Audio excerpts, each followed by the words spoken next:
जय श्री कृष्ण दोस्तों। आज हम आपके उन संकेतों पर बात करेंगे जो हमें ईश्वर की मौजूदगी का एहसास दिलाते हैं।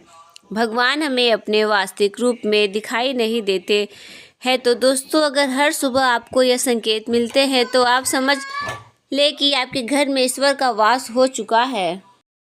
भगवान को खुश करने के लिए लोग बहुत सारा पूजा पाठ और व्रत करते हैं। भगवान के आगे सुबह शाम दीपक जलाने से लेकर भोग भी लगाते हैं ताकि भगवान की कृपा उन पर बनी रहे और उन्हें जीवन में किसी भी तरह की समस्या का सामना न करना पड़े। यह तो हम सभी जानते हैं कि भगवान की पूजा और अर्चना करने से वह हमसे प्रसन्न होते हैं, पर क्या आप जानते हैं कि वह हमें इस बात का संकेत भी देते हैं। आइए जानते हैं इन संकेतों के बारे में जो आपको यह बताते हैं कि भगवान की विशेष कृपा आप पर है। दोस्तों, जब आप पूजा पाठ करते हैं तो ईश्वर का वास आपके घर में होता ही होता है, चाहे वह प्रत्यक्ष रूप से हो या फिर अप्रत्यक्ष रूप से। वह जब घर में वास करते हैं तो आपको महसूस हो ही जाता है। कई बार आप उन्हें देख भी पाते होंगे। कई बार ऐसे होता है कि भगवान तो आपके घर में वास करते हैं, लेकिन आपकी कुछ गलतियों से लौट जाते हैं, आपके कुछ कर्मों से वह लौट जाते हैं, क्योंकि उस समय अक्सर लोग यह गलती करते हैं। वह कभी पूजा पाठ करते हैं और फिर छोड़ देते हैं, फिर कुछ दिन बाद पूजा करते हैं, उसे छोड़ देते हैं। तो यह सच सही नहीं होता है, ईश्वर चले जाते हैं। यह आपको कभी नहीं करना चाहिए। बहुत से लोग ऐसे भी होते हैं जिनके घर में ईश्वर तो वास करते हैं, लेकिन उन्हें स्वयं ईश्वर इस बात का पता नहीं होता और वह स्वयं उनका अपमान करके उन्हें वापस भेज देते हैं, यह कह कर कि मैं ईश्वर की पूजा तो रोज करता हूँ, लेकिन जब भी ईश्वर मुझे क्यों नहीं दिखते। तो आपकी यह सब त्रुटियां आपको ईश्वर से दूर कर देते हैं। तो दोस्तों, इसलिए आपको आज हम इन संकेतों के बारे में इस वीडियो में विस्तार से बताएंगे, जिससे आप स्वयं जान पाएंगे कि ईश्वर आपके घर में आ चुके हैं। तो आइए जानते हैं उन संकेतों के बारे में। जब आप सो रहे होते हैं और ब्रह्म मुहूर्त में उठ जाते हैं, हर रोज आपकी नींद इसी समय खुल जाती है। साथ ही यदि ब्रह्मा मुहूर्त में ही कोई ऐसा सपना दिखाई देता है, जैसे कि मंदिर में आप पूजा कर रहे हैं, मंत्रों का जाप कर रहे हैं, तो ब्रह्मा मुहूर्त में देख गए ऐसे सपने भी इस बात का संकेत होते हैं कि ईश्वर आपके घर में है। यदि आपको ब्रह्म मुहूर्त में ही शंख की आवाज़ सुनाई देती है, मंत्रों की आवाज़ सुनाई देती है, घंटियों की आवाज़ सुनाई देती है, या कोई नाम जैसे कि कोई आपसे राम राम कह रहा है, ऐसी आवाज़ अगर आपको सुनाई देती है तो यह दूसरा संकेत होता है, जिससे यह पता चलता है कि भगवान आपके घर में आ गए हैं। जब भी आप सुबह सुबह नहा धोकर तैयार होते हैं, तब आपको यह अलग सी सुगंध आती है। यह एक अजीब सी सुगंध होती है जो आपके घर में किसी को नहीं आती, केवल आपको महसूस होती है। यह ना तो किसी इत्र की सुगंध होती है, ना ही अन्य किसी अगरबत्ती या अन्य किसी चीज़ की, बस आपको यह अजीब सी महक आती है। यह सुगंध आपके मंदिर घर में से ही आती है। अब वह घर में जिस जगह होगी वही आपको यह महक आती है, और जितना आप अपने घर में मंदिर के पास जाते हैं उतनी आपको महक ज़्यादा आती है। दोस्तों, यह महक देवी देवताओं की होती है, जिससे आपको पता चलता है कि ईश्वर आपके घर में वास कर चुके हैं। अब जो नकारात्मक ऊर्जा होती है, जब इनका घर में आगमन होता है तो आपके घर के भीतर दुर्गंध आने लगती है, लेकिन जब ईश्वर का वास होता है, सकारात्मक ऊर्जा का प्रवेश होता है, तो आपको सुगंध आने लगती है।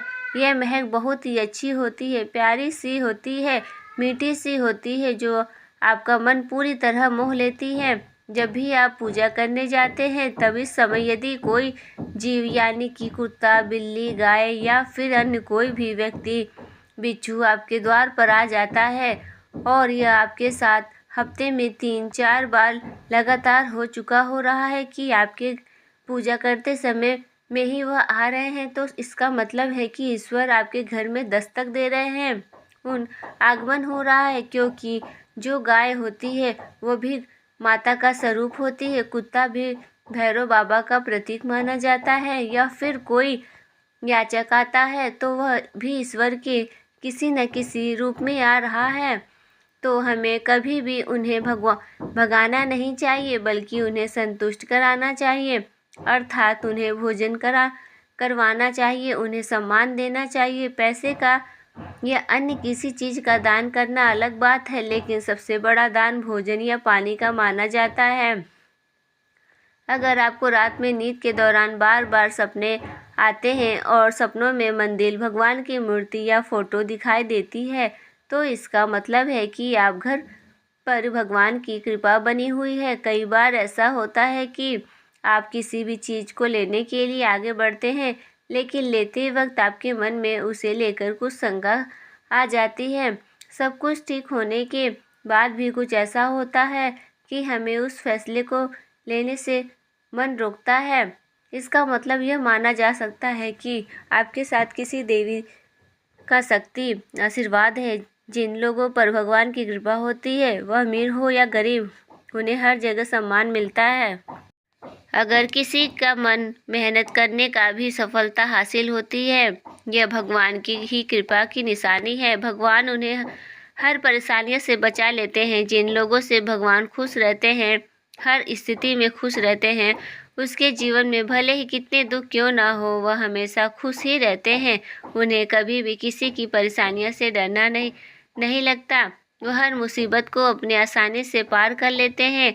आइए जानते हैं क्या देखना है शुभ। हिंदू धर्म में उल्लू को काफ़ी अहम दर्जा दिया गया है। उल्लू को माता लक्ष्मी का वाहन माना जाता है, लिहाजा यदि आपको कहीं उल्लू दिखाई दे तो यह एक बेहद ही शुभ संकेत माना जाता है। किसी जगह अचानक उल्लू दिखाई जाए तो समझ लीजिए कि जल्द ही माँ लक्ष्मी आपके घर में पधारने वाली आ रही हैं। माना जाता है कि यदि आपको कहीं उल्लू दिखाई दे तो यह एक बेहद ही शुभ संकेत माना जाता है। माँ लक्ष्मी जिस घर में भी आती हैं, उस घर में लोगों के खान पान की आदतें बदलने लगती हैं।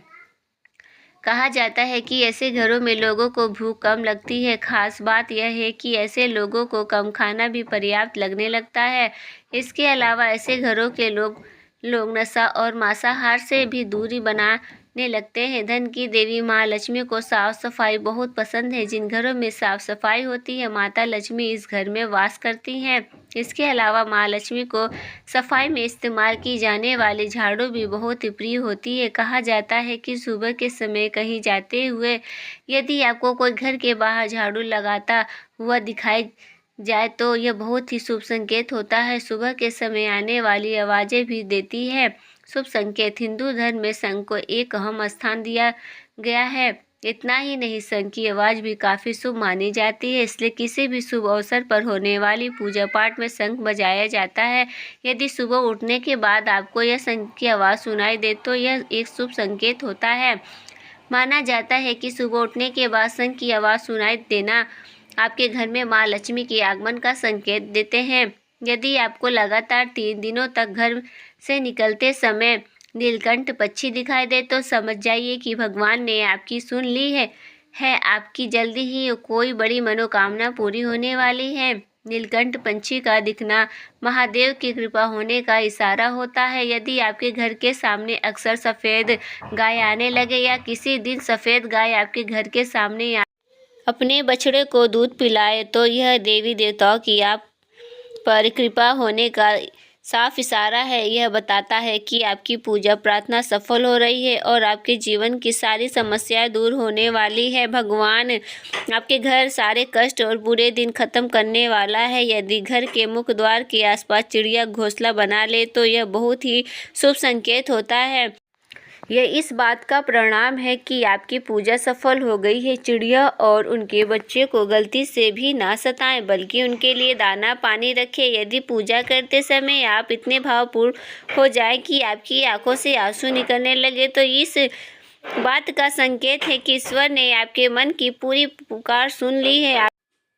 आप सुबह पूजा करने के बाद घर से बाहर जाए तो कहीं आपको बंदरों का झुंड दिख जाए तो यह भी बताता है कि आपकी पूजा सिद्ध होने वाली है।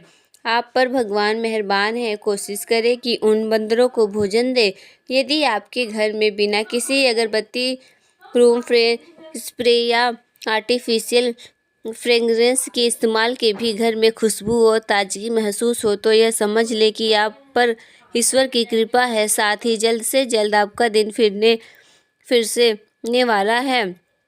पूजा के दौरान घर में किसी अतिथि का आना भी भगवान की कृपा का संकेत है। यदि अतिथि कोई तोहफा भी लेकर आए तो यह साफ इशारा कि भगवान ने आपकी पूजा स्वीकार कर ली है।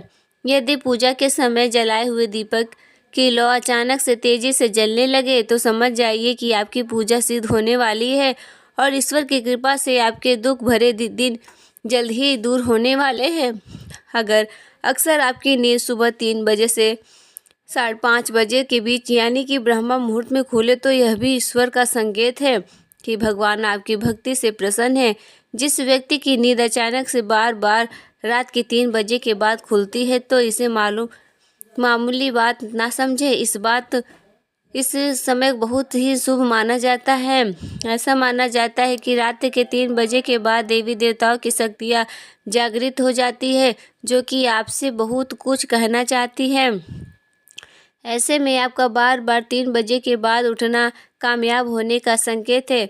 वहीं रात के 3 बजे के बाद देवी देवताओं से मांगा हुआ वरदान कभी खाली नहीं जाता और आपकी प्रार्थना अवश्य सुनते हैं। अगर आपको आपके सपनों के ऊंचे ऊंचे पर्वत दिखाई देते हैं और वहां से बहता हुआ झरना आपको दिखाई देता है तो इस जल को आप भी पी लें तो इस निश्चित तौर पर आपको कामयाब अवश्य प्राप्त होती है। अगर आप अपनी शिक्षा का सही प्रयोग करके अपना परिवार चला पा रहे हैं तो यह ईश्वरीय कृपा से ही संभव है। दुनिया में तमाम ऐसे लोग हैं जो शिक्षित होने के बावजूद भी शिक्षा का सही प्रयोग नहीं कर पाते। जिन लोगों की सेहत अच्छी रहती है उन पर भी परमेश्वर की विशेष कृपा है। सेहत खराब होने से सिर्फ आपके शरीर पर ही असर नहीं पड़ता बल्कि काफ़ी आर्थिक नुकसान भी होता है। इसलिए निरोग काया प्राप्त किए लोगों को खुद को भाग्यवान मानना चाहिए। यदि आपके जीवन में सुयोग्य जीवन साथी मिला है तो यह भी परमेश्वर की कृपा से ही संभव है। एक अच्छा जीवन साथी आपके पूरे जीवन को खुशहाल बना सकता है, लेकिन अगर जीवन साथी खराब मिल जाए तो पूरी लाइफ झगड़ा और क्लेश के बीच गुजरती है। अगर किसी व्यक्ति की संतान आज्ञाकारी है तो यह भी परमेश्वर की कृपा है, वरना आज के युग में ज़्यादातर लोग अपनी संतान की वजह से ही दुखी हैं। सही गलत के बीच अंतर करने की क्षमता जिन लोगों के पास है उन पर उनके इष्ट देव का आशीर्वाद होता है। भगवान के दर्शन सपने में करने वाले लोगों पर भी देवी देवताओं की कृपा होती है, वरना परमेश्वर को देख पाना हर किसी के भी संभव की बात नहीं है। जिस व्यक्ति का क्रोध पर वश है, जिसका मन शांत रहता है, जो हर परिस्थिति के समान रहकर निपटना जानता है, ऐसे लोगों पर ईश्वर का हाथ होता है, तभी यह संभव हो पाता है। भगवान हमें अपने वास्तविक रूप में दिखाई नहीं देते हैं, लेकिन कुछ लोग ऐसे भी होते हैं जिन्हें भगवान के तुल्य माना जाता है। इनमें माता पिता, गुरु या ब्राह्मण हैं। इनमें से कोई भी व्यक्ति पूजा के दौरान आपके घर में प्रवेश करता है तो यह बहुत ही शुभ माना जाता है। आपको उनके घर से खाली हाथ नहीं लौटाना चाहिए। पूजा के दौरान अगर कोई भगवान की मूर्ति या प्रतिमा से कोई फूल या माला आपके पास गिरकर आ जाए तो यह भी बहुत ही शुभ संकेत है। फिर पता चलता है कि भगवान की कृपा आप पर बनी हुई है और आपकी मनोकामना जल्द ही पूरी होने वाली है। तो दोस्तों, आपने आज के इस वीडियो से क्या सीखा? जय श्री कृष्ण। दोस्तों, आपको ये जानकारी कैसी लगी कृपया कमेंट करके ज़रूर बताएं। वीडियो पसंद आए हो तो लाइक करें और अपने दोस्तों के साथ शेयर करें। कमेंट्स बॉक्स में जय श्री कृष्ण लिखना ना भूलें और ऐसी ही और भी बहुत सारी कहानियों को सुनने के लिए चैनल को सब्सक्राइब जरूर करें। धन्यवाद।